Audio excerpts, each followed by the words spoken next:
오늘은 성령 세례 받는 법이란 주제로 나누고자 합니다. 제 유튜브 강의 믿음, 구원, 성령 세례를 듣고서 성령 세례에 대해서 이해는 되는데 성령 세례 받는 구체적이며 실제적 방법을 좀 알려달라고 요청을 받았어요. 또 오늘 그 부분을 좀 나눠보고자 합니다. 먼저 그 성령 세례 받는 것이 무엇인가를 먼저 알아야 되잖아요. 그러려면 우리 영혼 부분을 좀 이해를 해야 합니다. 우리 영혼은 크게 마인드하고 하트로 구분되어 있어요. 그 마인드는 그 지성, 오성, 이성으로 구성되어 있는데 여기서 지성은 어떤 역할을 하는 거니? 암, 사건, 사실을 추리합니다. IQ가 여기에 해당됩니다. 그 오성은 선악을 판단하는 것. 그리고 하늘의 일에서는 죽은 기능이에요. 여기서 판단한다는 얘기는 자기 의로 판단함을 의미합니다. 또 이성은 분별력이에요. 어떻게 할 것인가. 여기서 분별은 하나님 말씀을 근거로 분별합니다. 또 하트에는 의지와 감정으로 구성되어 있습니다. 그 의지는 행동 주체고 지성, 오성이 선하다고 주는 정보는 그대로 인식하고 행동으로 또 옮깁니다. 그러나 스스로 생각하고 판단하는 능력은 없어요. 반면에 감정은 느낌, 충동, 수시로 변화합니다. 그러니까 우리의 영혼은 그 창조 때 선한 상태가 아닌 아담의 원죄로 부패한 본성을 갖고 있어요. 물론 처음 창조일 때는 완벽하고 퍼펙트하게 창조가 되었죠. 그러나 아담의 원죄로 이제 이 하트 부분, 의지, 감성 이런 부분들이 전부 다 이제 손상을 입었어요. 그래서 인간은 이제 악해지는 겁니다. 그러니까 부패한 영혼을 성령께서 인쳐주십니다. 무엇으로? 말씀으로. 그러니까 성령께서 우리 의지를 말씀으로 인쳐주시고 그때 우리 그 하트 안에 형성되는 게 믿음이에요. 믿음은 하나의 도구입니다. 이 형성되고 저 성령께서 말씀으로 인쳐주셨던 말씀이 우리 마인드 안에도 자리매김하게 되고 그러니까 우리 영혼 안에 믿음과 말씀이 들어오는 거예요. 그러면서 성령이 자리매김하시고 이게 성령 세례예요. 그러니까 우리는 이제 성령께서 우리 하트 의지를 인쳐줄 때 그걸 보통 중생이라고 얘기를 하는데 중생과 이 성령 세례는 거의 같이 물론 이제 약간의 차이는 있지만 같이 일어난다고 보면 될 것 같습니다. 여러분 우리 성령 세례를 받는 방법은 사도행전 2장 38절에 잘 표현되어 있어요. 2장 38절 보면은 베드로가 이르되 너희가 회개하여 각각 예수 그리스도의 이름으로 세례를 받고 죄사함을 받으라. 그리하면 성령의 선물을 받으리니. 너희가 회개하여 여기서 나타나는 회개는 무엇일까 생각해 볼 수 있잖아요. 그 마음의 완전한 변화와 죄의 고백을 뜻합니다. 그러니까 베드로가 말한 여기서 세례는 예수 그리스도의 이름으로 받는 세례를 말하는 거예요. 또 여기서 세례는 죄사함과 구원의 근거가 됩니다. 그러니까 회개와 죄사함을 위한 세례가 성령을 선물로 받게 되는 조건이 되는 거예요. 그러니까 회개하고 세례를 받고 성령을 받는 일은 성도가 지향해야 하는 겁니다. 또 이것들은 실제로 각각 따로따로 이루어지기도 하고 또는 한꺼번에 이루어지는 경우도 있습니다. 여러분 성령 세례 받으려면 첫 번째로 해야 될 게 먼저 예수님을 구주로 영접해야 합니다. 왜? 구원의 근거는 그리스도께서 십자가 위에서 완성하신 공로에 두기 때문에 예수 그리스도를 믿는다는 것은 우리 로마서 갈라디아서 여러 곳에 지금 언급되어 있지만은 예수님이 우리를 구원하시기 위해 행하신 일에 근거를 둡니다. 그러니까 율법의 행위가 아닌 듣고 믿음에 의해서 구원에 이른다는 사실이에요. 그러니까 내가 행함에 근거를 두는 것이 아니라 하나님께서 이미 이루신 일에 근거하고 있는 겁니다. 우리 고린도서 5장 21절 이 말씀처럼 우리가 행하는 어떤 것에 의지하는 것이 아니라 예수님께서 십자가 위에서 우리를 대신해서 그 이루신 공로에 근거하고 있습니다. 또 성령 세례를 받으려면 두 번째로 우리 삶 속에 알려진 모든 죄를 제거하는 겁니다. 하나님이 창조하실 때는 완벽하게 창조를 했는데 아담의 원죄로 말미암아 우리 안에 죄성이 생기는 거 아니에요. 죄의 경향성이죠. 그러니까 하나님과 그리스도에 대한 내 마음의 변화요, 죄에 대해서 내 마음을 바꾸는 거예요. 그러니까 세상을 사랑하고 즐기던 마음을 바꾸는 걸 의미합니다. 그러니까 성령은 거룩한 영이시잖아요. 그러니까 우리는 성령과 더러운 죄 중에서 분명히 하나를 선택해야 되는 거예요. 세상을 택할 것이냐, 하나님을 택할 것이냐. 거룩한 영이 임재하기 위해서는 더러운 것을 청소해야 하는 작업이 필요하잖아요. 그러니까 우리가 가지고 있는 더러운 죄를 미워하고 버리는 일들이 반드시 선행돼야 됩니다. 그러니까 성령 세례 받으려 한다면 자신의 마음을 살피는 게 우선이에요. 정직하고 매우 철저해야 합니다. 내가 나 자신을 살피는 것만으로 만족할 수가 없어요. 하나님께서 우리를 살피시게 해야 합니다. 성령 세례를 받기를 원한다면 하나님 앞에 나아가서 나 자신을 철저히 살피고 그분을 기쁘시게 하지 못한 일들이 무엇인가 밝혀 구해야 합니다. 그러니까 무슨 얘기인가 하면 죄의 인식이 필요하다는 얘기예요. 성령 세례의 절대적 시작은 죄에 대한 인식이에요. 하나님이 기뻐하지 못한 일들은 즉시 버려야 합니다. 피해야 되는 거예요. 아무리 작은 것일지라도. 그러니까 믿음으로 쫓아하지 않는 것이라면 성령 세례 받기를 위해서 즉시 버려야 되는 거예요. 시편의 말씀이나 로마서 말씀이 바로 그 믿음을 따라하지 않은 것은 다 죄라고 표현하고 있잖아요. 많은 사람들이 성령 세례 받지 못한 이유가 바로 이 죄 때문입니다. 우리가 집회에 참석하고 다양한 설교를 듣고 은사 집회에 참여해서 기도해보지만 응답 받지 못한 이유는 그들이 아직 죄를 포기하지 않았기 때문입니다. 그러니까 죄에 대한 인식이 절대적이라는 얘기가 바로 그 얘기예요. 근데 많은 사람들은 죄에 대한 인식이 없어요. 행동의 죄만을 생각하거든요. 남에게 드러나지 않으면 된다는 생각이에요. 그러니까 세상법도 생각의 죄는 제재하지 않잖아요. 밖으로 행동으로 나타난 죄만 판단을 하잖아요. 그러다 보니까는 죄에 대한 인식이 전혀 없는 거예요. 그러나 하나님은 마음의 죄를 보시는 분이잖아요. 저 개인적으로 성령 세례 받을 때 죄를 통해 자복할 때 이 말씀을 경험했습니다. 그러나 모두가 동일한 경험을 하는 건 아니겠죠. 여러분 성령 세례 받으려면 세 번째로 순종이 수반되어야 합니다. 그러니까 하나님께 순종한다는 것은 하나님 뜻에 전적으로 따르는 것을 의미하는 거예요. 그러니까 순종은 구체적으로 마음의 태도를 말합니다. 그러니까 순종이란 예수님께서 값을 치르고 저를 사셨으므로 저는 온전히 주의 것임을 인정하는 거예요. 저와 제가 지닌 모든 것을 받으시고 제게 원하시는 일을 모두 행하시옵소서. 그게 헌신을 의미하는 거예요.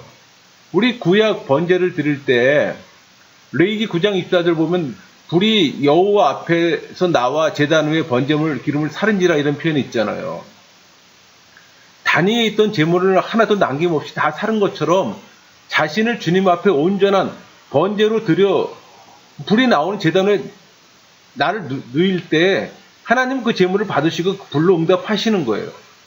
많은 사람들이 성령 세례 받지 못한 이유는 전적인 자기 포기가 없기 때문입니다. 여러분 구약 제사를 한번 예를 들어볼게요. 우리 구약에 여러분 레위기에서 5제사를 여러분들이 다 배워서 알고 있을 거예요. 번제, 소제, 속제제, 속건제, 화목제 이런 것들이요. 근데 여러분 이 구약 제사 중에서 우리 번제를 드리기 위해서 선행되는 게 속제제하고 속건제입니다. 요 부분을 많이들 놓치고 하는데 무슨 얘기냐면은 번제는 희생제사거든요. 근데 하나님 앞에서 온전한 제사를 드리기 위해서는 속죄제부터 먼저 선행이 돼야 돼요. 이 속죄제는 정화제사입니다. 나의 죄를 먼저 씻어내는 거예요. 그 다음에 속건제는 배상제사예요. 대가지불, 그러니까 내 주변 사람들에게 피해를 입혔을 때 20% 더 1.2배로 해서 보상을 해야 되는 거예요. 그러니까 나를 먼저 다스린 다음에 그 다음에 하나님 앞으로 나가는 게 그게 번제예요, 여러분. 우리는 흔히 공부할 때 번제를 제 1번에다 놓고 소제, 화목제, 속제제, 속건제 이런 식으로 되어 있지만은 실질적으로 여러분 구약의 제사제를 가만히 들여다보면 번제 하나만 독단적으로 진행되는 게 없어요. 번제, 속제제, 화목제 이런 것이 병행이 됩니다. 그 얘기는 무슨 얘기냐면은 나의 죄를 완전히 씻어내기 전에는 하나님 앞에 나갈 수가 없는 거예요, 여러분. 그러니까 나의 죄를 먼저 정화시킨 다음에 그리고 내 주변 사람들한테 피해 입혔나 안 입혔나 그런 걸 먼저 점검한 다음에 번제로 나가는 거예요. 그럴 때 온전한 희생이 이루어지는 거예요, 여러분. 그러니까는 내 뜻을 모두 버립니다. 하나님이 원하신 뜻대로 행하시옵소서. 사실 그렇게 행해야 되는 거예요, 우리가. 근데 문제는 하나님 뜻이 어떻게 나타날지는 모르니까는 자기 뜻을 포기하지 못하는 사람들이 많아요. 시편 84편 11절 여호와 하나님은 해요 방패시라 여호와께서 은혜와 영화를 주시며 정직하게 행하는 자 이런 표현이 있잖아요. 그러니까 전인격적으로 하나님과 동행하며 하나님 면전에 두고 우리 코람데오라고 그랬죠. 하나님과 연합함으로 이룩하시는 그 완전한 삶을 지칭하는 표현이에요. 그러니까 우리가 정직하지 않고서는 거룩하시는 하나님 앞에 나갈 수가 없는 겁니다. 로마서 8장 32절 자기 아들을 아끼지 아니하시고 우리 모든 사람을 위해 내주신 이가 어찌 이런 표현 있잖아요. 그러니까 성령의 강구하심을 힘입은 자들을 얘기를 하는 거예요. 여기 우리 모든 사람이라는 표현은 성령의 강구하심으로 인해서 힘입은 자를 말하는 겁니다. 성령 세례 받으려면 네 번째로 영적 목마름입니다. 우리 누가복음 11장 13절에 잘 표현되어 있어요. 너희가 악할지라도 좋은 것을 자식에게 줄 줄 알거든 하물며 너희 하늘 아버지께서 구하는 자에게 성령을 주시지 않겠느냐 하시니라. 여기서 말하는 구하는 자, 구함을 진정하고도 간절한 소원에서 비롯된 요청을 의미합니다. 그러니까 누가복음 11장 9절 이 말씀은 가르침 앞에 나오는 그 11장 40, 그 앞절에 그 우리 끈질긴 친구의 비유가 그 앞에 나오는 거예요. 그러니까는 그리스도께서 들으시는 기도는 간절한 마음도 없이 일시적인 생각으로 지나가며 구하는 게 아니라 간절한 소원이 담긴 요청을 해야 되는 거예요. 그러니까 이사야 44장 3절에 저 말씀처럼 목마른 자가 물을 요구하며 물 이렇게 외칠 때처럼 갈급함이 필요한 거예요. 그러니까 하나님에 대한 갈망, 말씀의 갈급함, 그게 일상의 삶이 돼야 되는 거예요. 그것이 성령 세례의 시작이기 때문에 초대교회 제자들은 열흘이나 기다릴 정도로 간절히 사모했잖아요. 사도행전 2장 1절 오순절 날이 이미 이름에 이런 표현이 있잖아요. 그들이 다 같이 한 곳에 모였더니 성령의 갈급한 영혼의 소원이 완전히 채워진 겁니다. 그러니까 어떤 대가를 치르고서라도 그것을 얻어야겠다고 갈망하는 상태에 이를 때 그때 성령 세례가 우리한테 주어지는 겁니다. 그냥 어느 날 갑자기 우연하게 주어지는 게 아니에요, 여러분. 그리고 또 성령 세례 받으려면 다섯 번째로 오직 하나님께 구하는 겁니다. 그러니까 분명한 성령 세례를 주시도록 구체적으로 구하는 거예요. 그러니까 성경 지식이나 훈련이나 경험된 방법으로 또 어떤 것을 추구하는 그런 식으로 하는 게 아니에요. 그런 식으로 성령세를 받지 못합니다. 많은 이들이 자신의 부족함을 인정하지 못하고 고백하지 못함으로 하나님의 능력을 붙잡지 못하는 경우도 많이 있어요. 상당히 많은 사람들이 하나님 말씀에 담긴 분명한 의미를 피하기 위해서 또 교묘한 방법으로 성경을 해석을 하고 선포하는 사람도 있어요. 정작 자신도 하나님 능력을 받지 못할 뿐 아니라 다른 사람들조차 성령 세례를 받지 못하도록 가로막는 그런 행위도 이루어지고 있어요, 여러분. 하나님이 그들에게 주시길 원하는 성령의 능력이 충만한 것으로 스스로 속이는 경우도 있습니다. 자신의 입맛이나 취향에 맞는 성경 해석만 붙들고 주장함으로써 성령의 능력에 의존했더라면 구할 수 있는 많은 영혼들의 영원한 장래를 위태롭게 만드는 경우도 있습니다. 여러분, 성령 세례는 성령님의 선물이지 사람과 제도와 경험과는 전혀 상관이 없습니다. 그리스도인이라면 누구나 성령, 그리스도의 영이 그 속에 있어야 되는 거예요. 로마서 8장 9절 말씀처럼 만일 너희 속에 하나님의 영이 거하시면 너희가 육신에 있지 아니하고 영이 있나니 누구든지 그리스도의 영이 없으면 그리스도의 사람이 아니라. 성령 이코로 하나님 영 이코로 그리스도 영. 같은 등식을 보여주듯이 성령은 성부 하나님과 성자 예수 그리스도 불가분의 관계 삼위일체 하나님이시잖아요. 성령 세례 받기 위한 마지막 단계가 마가복음 11장 24절에 잘 나옵니다. 그러므로 내가 너희에게 말하노니 무엇이든지 기도하고 구하는 것은 받은 줄로 믿으라. 그리하면 너희에게 기대로 되리라. 이 간단해 보이지만은 이 단계를 따르지 못해서 성령 세례 받지 못하는 사람이 많습니다. 기도하는 자가 이미 받았음을 계속해서 믿어야 하는 거예요. 즉 기도하는 사람은 하나님의 능력과 신실하심을 확실히 믿고 또 하나님께서 반드시 그 간구를 들어주실 것이기 때문에 이미 받은 것으로 믿고 또 아무 염려하지 말고 오직 감사함으로 계속 기도해야 하는 겁니다. 그걸 지금 강조하는 거예요. 성경에 기록된 하나님의 약속은 믿음에 의해 수여할 수가 있는 겁니다. 우리 1장 5절 볼까요? 너희 중에 누구든지 지혜가 부족하거든 모든 사람에게 후히 주시고 꾸짖지 아니하시는 하나님께 구하라. 그리하면 주시리라. 빈번히 기도해서 번거롭게 한다 하더라도 결코 책망하지 않는 분이기 때문에 그리스도인들은 간절히 기도하고 또 하나님은 항상 관대하게 응답해 주신다는 표현이에요. 1장 6절은 오직 믿음으로 구하고 조금도 의심하지 말라. 응답받는 기도는 믿음으로 하는 겁니다. 그 믿음은 지혜를 구하는 그리스도인들에게 하나님께서 반드시 응답해 주신다는 약속을 확신하고 신뢰하는 겁니다. 1장 7절 이런 사람은 무엇이든지 주께 얻기를 생각지 말라. 이런 사람, 기도할 때 의심하는 사람을 가리킵니다. 의심하는 사람은 하나님께서 응답해 주실 것이라는 확신이 없기 때문에 결국 하나님께 아무것도 받지 못하는 거예요. 여러분, 하나님의 약속을 내 거로서 만드는 방법이 누가복음 11장 13절 말씀처럼 믿음으로 구하는 거예요. 너희가 악할지라도 좋은 것을 자신에게 줄 줄 알거든 하물며 너희 하늘 아버지께서 구하는 자에게 성령을 주시지 않겠느냐 하시니라. 그래서 인간이 주는 좋은 것, 이것에 대해 하나님이 주시는 건 성령이잖아요. 그러니까 인간의 것과 하나님의 것과 질적인 차이를 지금 드러내고 있습니다. 왜냐하면은 인간이 하나님으로부터 받는 은총 가운데 최고의 선물이 성령이기 때문에. 그 성령은 모든 좋은 것의 근원이라고 할 수 있어요. 성경에서 많은 사람들이 성령 세례를 받는데 실패하게 하는 그 원인을 발견하게 됩니다.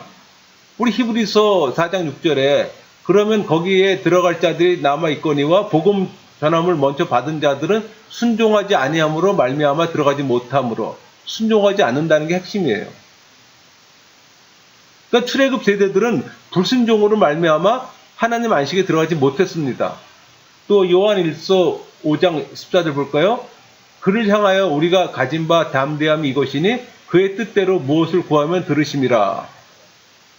이런 기도는 단순한 요구사항이 아니고 기도자의 생활과 뜻을 하나님의 말씀과 뜻에 부합하게 할수록 복종한다는 그 고백이에요, 여러분.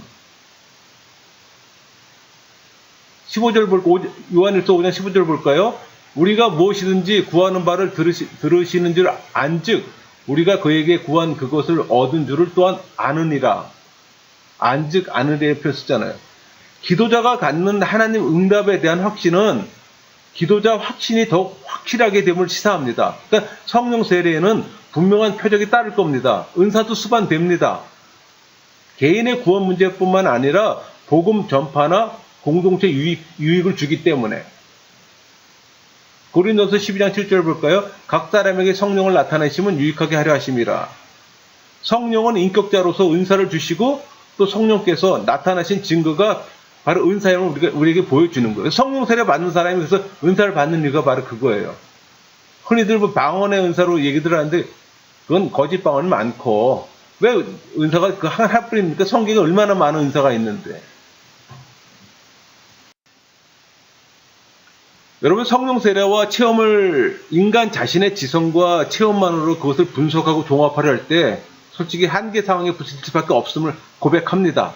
왜냐하면은 하나님의 그 전능하신 그 역사를 하나님 같은 지성과 지혜가 아니고서는 명확한 대답을 4차원적으로 말할 수가 없기 때문이에요.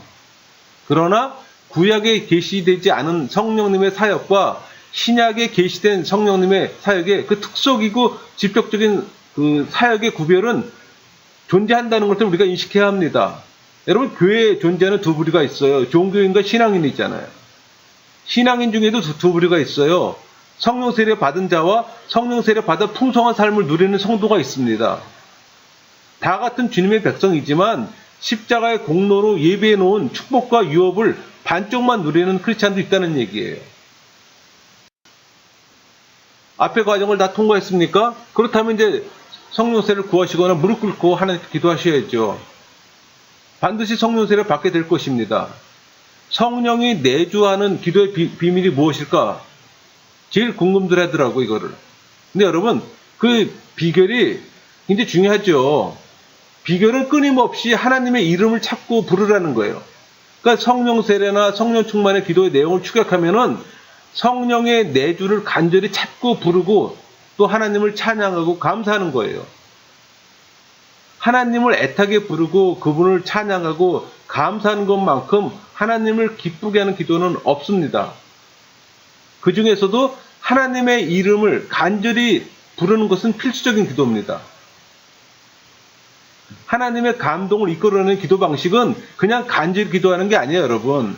성경에 기록된 말씀을 붙들고 기도하는 겁니다. 그게 기도 요령이에요. 약속의 말씀을 붙들고 기도하는 것은 특별한 의미가 있습니다.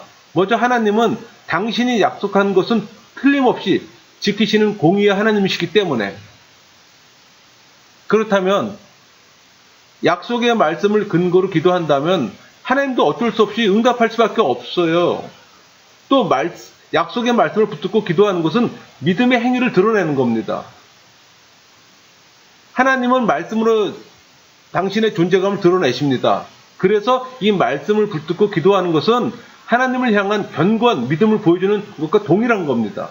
여러분, 최고의 기도 응답을 원하신다면 맹목적으로 하는 게 아니라 말씀으로 기도하는 거예요. 왜? 말씀으로 성령 세례를 받기 때문에. 많은 사람들은 하나님 기도한다고 해요. 근데 기도가 하나님이 듣는 기도가 있고 듣지 않는 기도가 있습니다. 예배도 마찬가지예요. 하나님 받으시는 예배가 있고 받지 않는 예배가 있어요. 받지 않는 예배 들을 필요 없어요. 받지 않는 기도 할 필요 없는 거고. 그러니까 기도도 요령이 필요한 거예요. 그냥 맹목적으로 구하는 것이 아니라 말씀을 근거로 해서 또 하나님 이름을 불러가면서.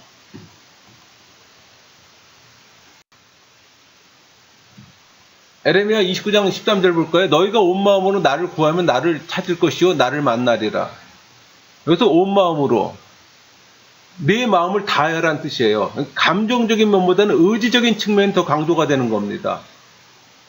하나님을 만나는 비결은 다른 데 있지 않아요. 그분의 이름을 간절히 부르면 됩니다.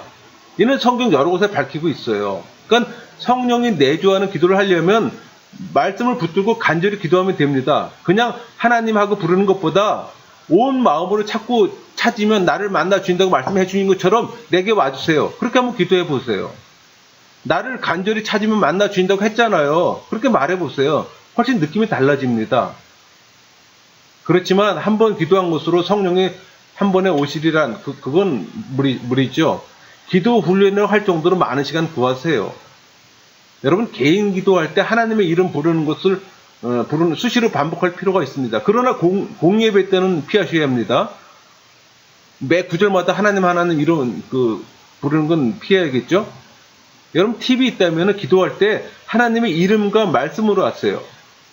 하나님이 기뻐하시는 기도는 다른 데 있지 않습니다. 갓난아이가 어머니를 찾아 온 힘을 다해 울어내듯이 하나님은 당신을 간절히 부르고 찾는 자녀를 가장 기뻐하십니다. 성령 세례와 성령 충만의 비결은 회개와 찬양과 감사를 드리는 거예요. 그 어떤 기도보다 하나님을 향한 찬양과 감사를 따라갈 게 없습니다. 그래서 지금도 기도를 시작하면은 성령 충만함이 들 때까지 하나님의 이름을 부르며 회개하고 찬양하고 감사를 반복하는 겁니다. 그렇다면 왜 다른 기도의 내용보다 회개와 찬양과 감사, 성령 충만의 요건이 될 걸까? 어떻게 성령 충만해질까? 그것은 하나님이 가장 기뻐하시는 기도이기 때문입니다. 기도란 우리의 요구사항을 외치는 게 아니라 하나님과 깊고 친밀하게 교제하는 행위잖아요. 그래서 이 행위를 통해 하나님의 임재하심을 느끼며 그분의 뜻을 확인하는 동시에 우리의 요구사항을 요청하는 겁니다. 간구가 기도의 중요한 목록이긴 하지만 하나님이 감동하시고 기뻐하지 않는다면 무용지물이에요, 여러분. 근심이나 걱정이 들어와도 기도가 막힐 때나 고난이나 환란으로 마음이 어두울 때도 감사와 찬양만으로 채우는 기도만 한번 해보세요. 회개와 감사와 찬양을 드릴 때 성령이 내주하는 잔잔한 평안과 넘치는 기쁨을 경험하게 됩니다. 여러분, 감사와 찬양도 그냥 내용 없이 같은 말을 반복하는 것보다는 성경의 구조를 따라서 묵상하며 반복하면 효과가 2배입니다.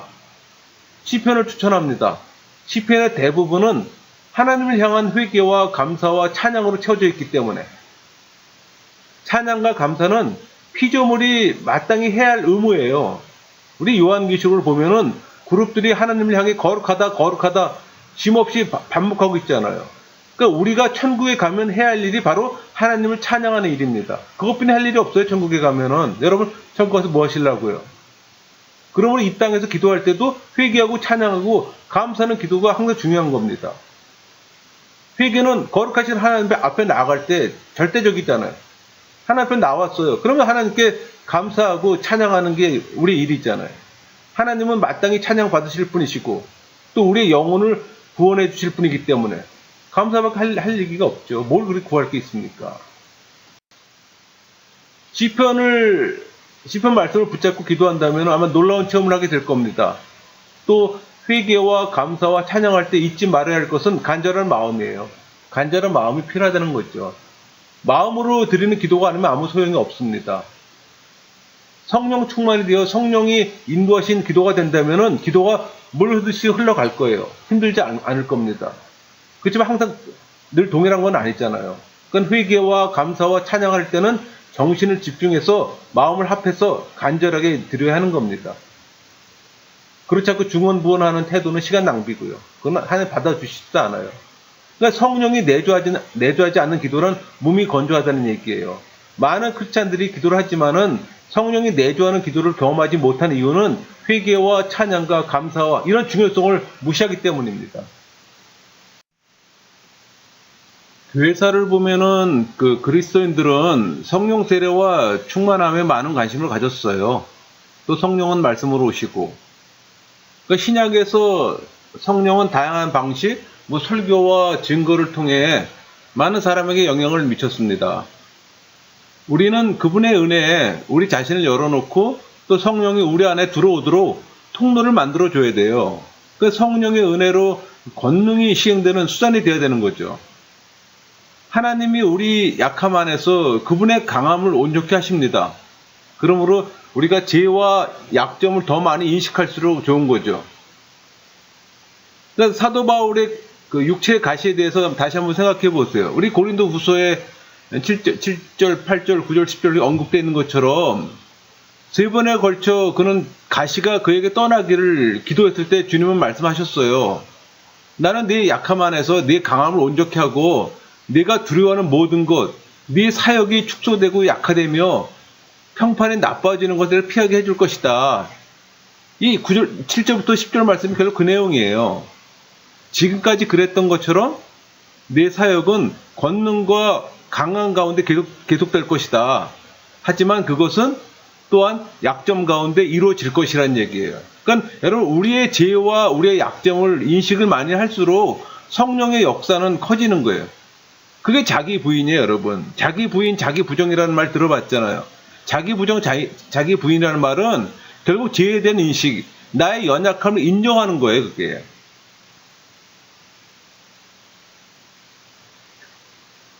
너는 살아있는 한평생 육체의 가시를 지니고 살 것이다 말했잖아요. 하지만 하나님의 강함은 우리의 약함 안에서 온전하게 된다는 얘기예요. 우리 삶에서도 반복해서 이런 일은 계속 일어납니다. 주님의 강함으로 우리는 사역을 감당할 수 있고 또 우리 기도에 대한 응답으로 우리가 또 사역을 또 감당하고 또 강해지는 거예요. 그러려면은 우리의 죄와 우리의 연약함에 대한 인식, 이거 인지가 강한 거죠. 하나님의 사람들이 능력을 발휘하는 것들이, 권능을 받는 것들이 죄에 대한 인식에서부터 시작됩니다. 자기에 대한 죄에 대한 인식이 없게 되면은 그 권능을 받기가 어려워요. 성령세례와 마찬가지입니다. 핵심을 정리할게요. 주님을 진심으로 영접하고 죄를 인식하고 제거하는 작업을 하시면서 의도적으로 말씀을 순종하는 생활을 하시면은 아마 효과적일 겁니다. 또 간절히 구하세요. 하나님의 이름과 말씀을 중심으로 기도하면서 회개와 감사와 찬양을 생활하세요. 성령세의 핵심은 말씀이라는 매개체를 통해 이루어진다는 사실 꼭 기억하시고요. 설교, 교리 설교 듣기를 즐겨 하세요. 요새는 뭐 인터넷으로도 가능하잖아요. 또 성경과 말씀을 통해 그리스도를 알아가는 지식을 키워가세요. 여러분, 성령 세례는 구원이에요. 영적 생활의 시작입니다. 그리스도에는 절대로 받아야 하는 하나님의 선물이에요. 거기에는 착각도 오해도 방심도 허용이 안 되는 아주 필수입니다. 여러분 모두가 성령 세례 받기를 소망합니다. 이미 받으신 분은 성령 충만을 위해서 동일한 방법을 행하시면 됩니다. 마치겠습니다.